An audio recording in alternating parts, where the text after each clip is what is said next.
Okay, sir. Sir, we have gone live, sir. Yeah.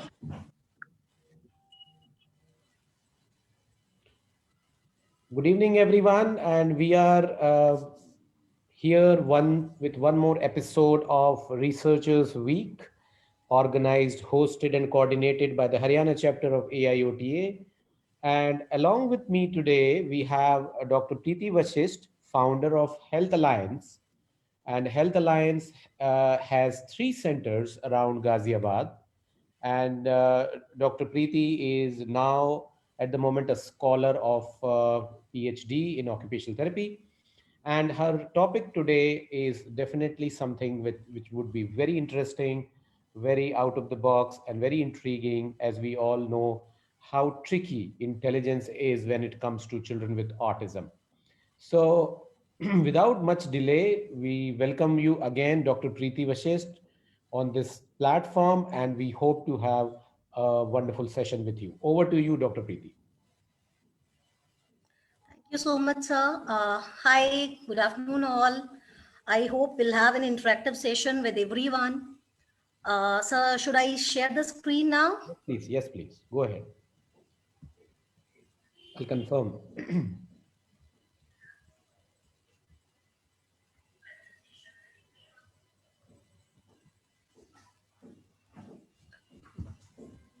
Yes. Yes. Just a minute, sir. Yes, your screen is visible.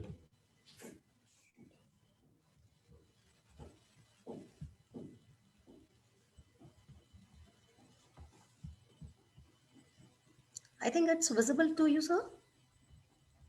Yes, yes, of course. Yeah. Visible. You can go to the presentation mode. Okay. Yeah, go to the presentation mode, please. Yes, perfect. Go So, ahead. today's topic is Guilford's structure of intellect. This is also known as structure of intellect or three-dimensional structure. This theory was, as the name suggests, given by Guilford. He's the one who has given the structure. There is a twist in the thing. He has given this theory, but today I'm going to link it with, ASD, whether it has any connection with autism spectrum disorder. So let's start the topic. Joy Paul Guilford, he was a psychologist as well as a known psychometrist. He was the person, who was really interested in creativity. He was the one who was really interested in find out the differences among intelligence of people. But one more thing that I would like to add is he was continuously, looking forward for the differences among people. And the best example was he had started to notice certain differences in his own, aptitude as well as the aptitude of his brother. So he got convinced with an idea that intelligence was not a monolithic global attribute, but it was a composite term which was different for different people. So he had something in mind. With that idea, he introduced this theory in 1950s, and in around 1955, he had presented that theory internationally somewhere in Paris.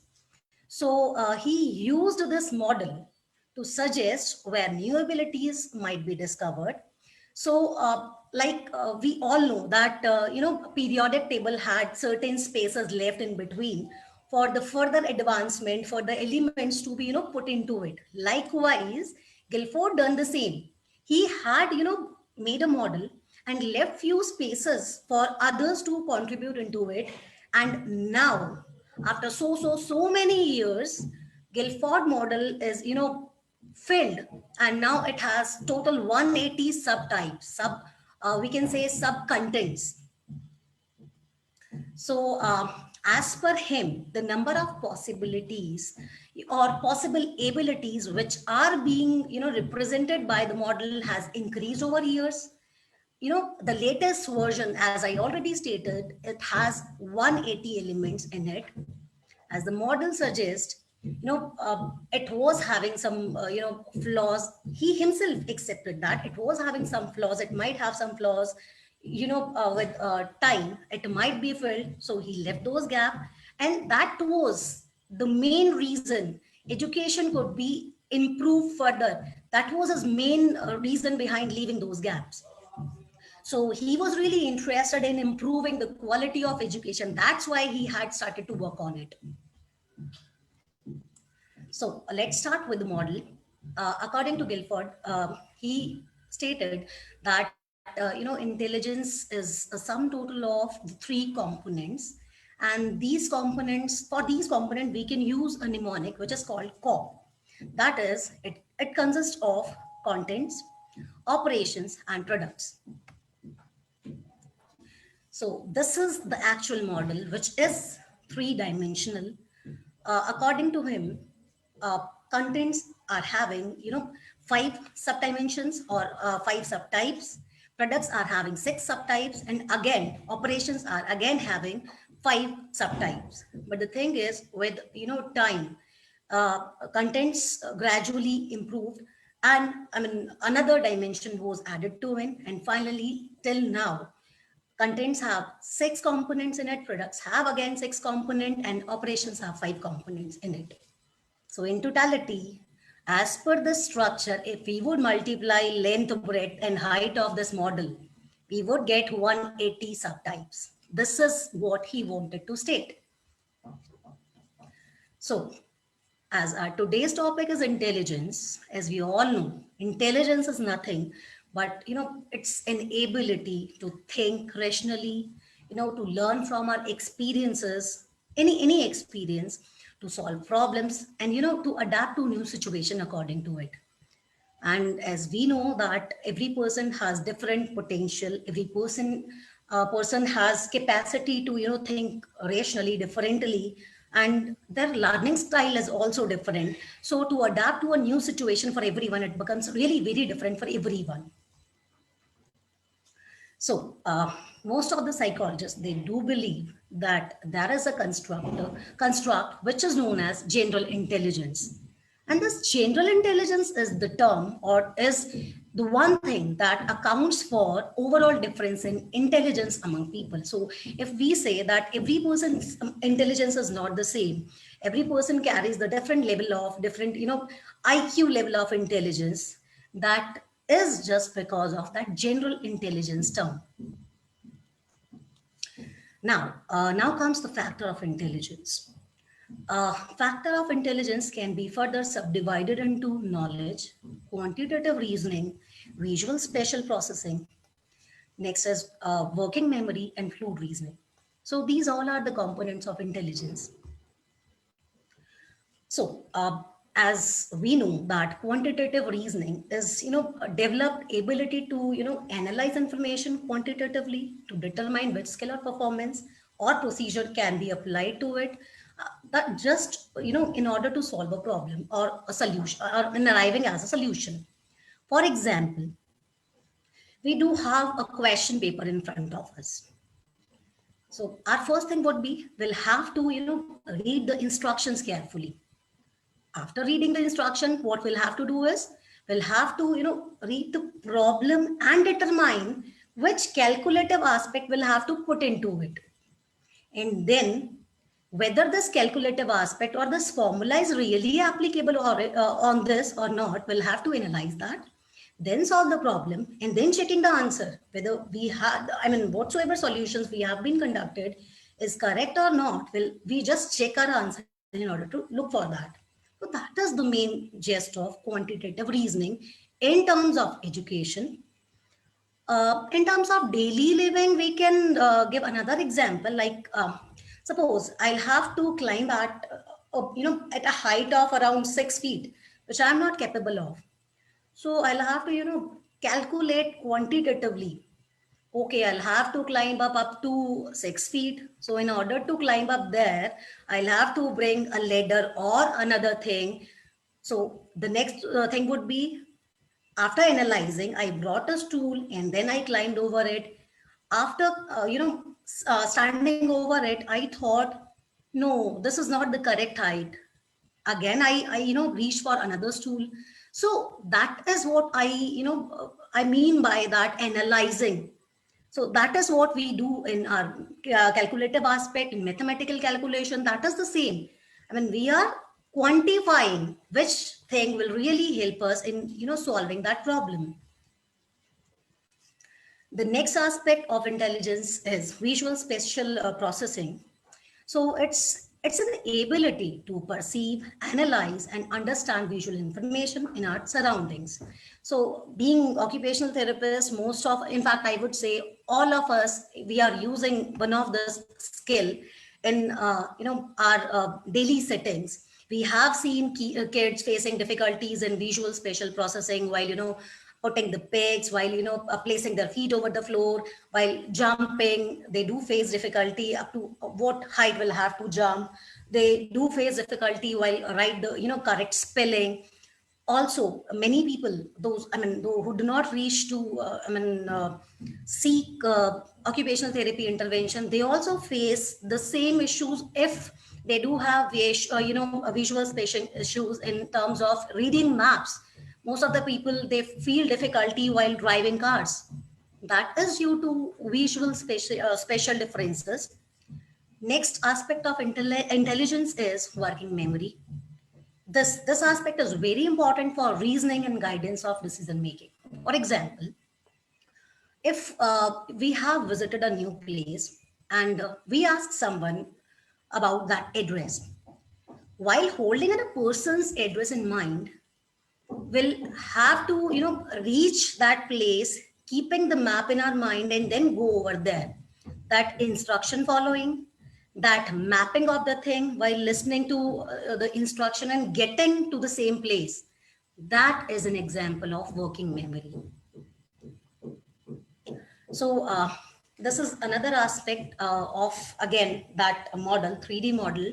One was semantic memory and another is episodic memory. As we all know, that semantic memory is nothing but it's a memory. It's we can say sequence of learned information. Like if we see an apple, we have an idea this is an edible thing which is red in color. It comes under the category of fruit. It came from a stem. It have seed also. Again, it's round shape. It's sweet in taste. These all learned information which came step by step. The knowledge which is learned over many interaction is semantic memory. And episodic memory is whenever you give apple to a kid for the first time and you'll ask, how is it? It might be possible the kid would say, it's sweet in taste. That is just because the kid has experienced that for the specific event of time. That is due to it. The next thing is, the next subdivision of intelligence can be fluid reasoning. So it's, an ability to think flexibly and problem solving. For example, if we have bought a new, puzzle set and we just give it to a kid, the kid solves it in no time, though the kid was not having any previous knowledge of that puzzle, previous example or exposure of solving it, but the kid solves that. That is just because of fluid reasoning. He uses his cognition, he uses his learned information, but yes, the information which he has not learned previously, he is using his higher functioning for doing it. So this is fluid reasoning. So this was all about intelligence. This was all about the component of intelligence. But commonly used tools for intelligence are, most of the psychologists, they use different tools. But yes, these are the few commonly used tools. The first is Wechter's Adult Intelligence Scale, which is widely used for measuring IQ level of adult and adolescents. Wechsler Intelligence Scale for Children. Again, the name suggests it is used for children. And Sanford Binet Intelligence Test. So these are certain commonly used evaluation tools for measuring intelligence of people. Now, the main gist, which I really wanted to add on to this theory, to this particular topic, is: do tests really measure intelligence of a person?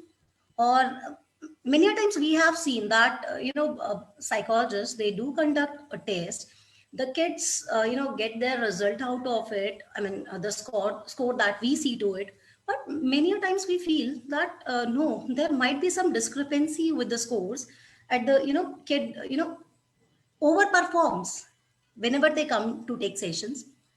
The reason might be, I mean, most of the standardized tests, when they perform it, I mean the test, they're not accurate.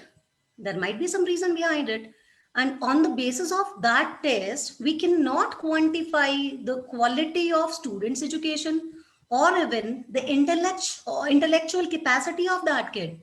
We cannot say that this is actually the score of the kid, and on the basis of that score only a kid can act. It's not like that. It might be possible due to certain reasons the child might underperform. So as per me, as per in fact the theories, the researches on which I have gone through, I have noticed even these standardized tests can at times be wrong. I'll not say tests are wrong, but yes, it might be possible that at times these kids underperform due to the situations, due to the environmental conditions. So these tests often show inherent biases. Now, again, the question is, are test score a good indicator of intelligence? I'll say no. The pressure continues to mount when a child, comes for a particular test to be administered. At times we notice that most of the kids, they feel stressed. They, react other way. They never react.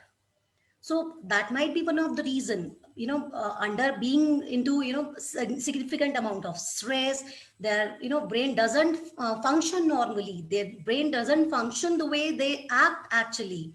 So this is no wonder that the score gets affected due to all this. It might be possible that the score is not the actual score. So here I have, given certain data, certain, I have quoted certain researches where this is actually proven that IQ level and, intellectuality of the kid can never be linked. It might be possible that the child is, high functioning. The child can perform, better in terms of visual learning. The child can be a good auditory learner. So we cannot directly link, IQ with ASD. So here is an example. Here is a data from a special needs and autism project. As per them, uh, as per these people, they stated ASD was once considered to be highly associated with intellectual difficulties or disabilities, and to show a characteristic IQ profile with strength in performance over verbal abilities and a distinctive pattern of peak and troughs at sub-test levels. So, as per them, it was possible that if a child was having ASD, had been diagnosed with ASD, the child, was bound to had IQ difficulties. It might be possible their IQ profile would be low. They might have intellectual difficulties associated with them. So it was a thing which people used to think. But with new researchers, according to T. Charman et al. In Psychology Medicine 2011, they have conducted a research, a comprehensive clinical research. As per them, they had taken 156 children between the age group of 10 to 14 years. They had conducted a sample weighing procedure, which enabled to estimate characteristic of the total ASD population. What they did was they conducted a research on around 156 kids, and they thought that it might be linked to intelligence of the kids somehow. So what they noticed at the end of their clinical assessment, out of 156 kids, 75 children, around 55% of them had intellectual disability. They were having an IQ less than 70, but 60% had moderate to severe level of intellectual disability. So their level was different. All of them were falling into the same category. Their level of intelligence was different, their IQ score was different. Also, they noted 60% had moderate to severe intelligent disability. Next is what they, noted at the end of everything. They noted that, 28% had average intellectual disability. Obviously, their IQ level was high, but only 3% were of above average intelligence. So this is, visible that every kid had different capacity. Every kid was having the different, IQ level.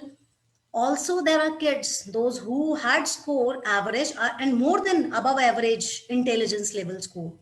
So this, theory clearly suggested that not every kid who falls into the category of autism spectrum disorder was having low intelligence level or was having intellectual disability as such. But yes, as the maximum number of population was having lower level of intellectual uh, IQs, or we can say IQ level more than less than 70. It shows, yes, there were kids who were having low intelligence level. So the conclusion was, in this study, ASD was less strongly associated with intellectual disability than traditionally held. As I had shown you the previous slide, it was once thought to be linked directly with intellectual disability, but this study stated that it's not directly linked with intellectual disability, and there was limited evidence of a distinctive IQ profile. So adaptive outcome was significantly impaired even for those children of average intelligence. It's not, it was not the same with every kid. And moreover, the children who were, having average intelligence, they also lacked somewhere in certain parameters. Another study was conducted by J. Martos, Perez et al. In 2018. They conducted a research, and that to find out autism and intelligence quotient, and to find out its stability, whether there is some stability between it, and concluded that their longitudinal studies show a certain level of stability in IQ score, especially starting from the school years. This was as one conclusion. Another thing that they quoted was more researchers needed to be more researchers are needed to be conducted in order to know the cognitive profile of people with ASD and be able to make prediction about their intellectual functioning. It's nothing, it's simply like we need to have more evidences whether it's really linked with intelligence or not. So various researchers are there who have worked on linking these two things, whether really autism is connected to intelligence, or as per these people, they do share their views that according to their researchers, ASD, link with ASD and intelligence is, that is having a thin line between it. But no, this is not directly linked with intelligence. If the child is having autism, doesn't mean he's always having intellectual disability. So these are my references. Thank you so much.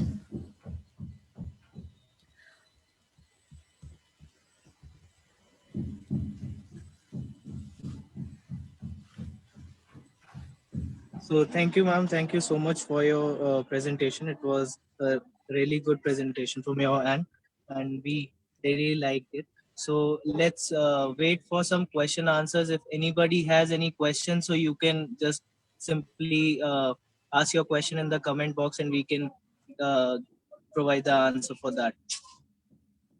So let's wait for 5 minutes to see whether we have any question or not.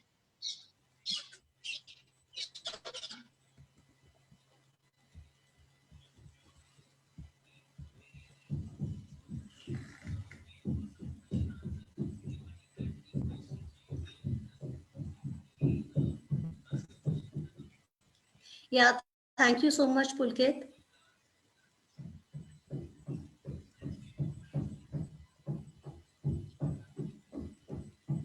So there's one comment which says good evening, and for that, and there's no question as of now. So I hope everyone liked the presentation part, and it was a really nice topic, and that was a very good information which you have given, ma'am. Thank you so much for your presentation, and thank you, ma'am. Yeah, So thank you so much, Pulkit. thank you, ma'am. So so guys, we'll see you next week with another topic. Thank you so much, and thank you, ma'am, for your time and the presentation part. We really liked it. Thank you. Yeah, thank you. Bye bye. Bye bye.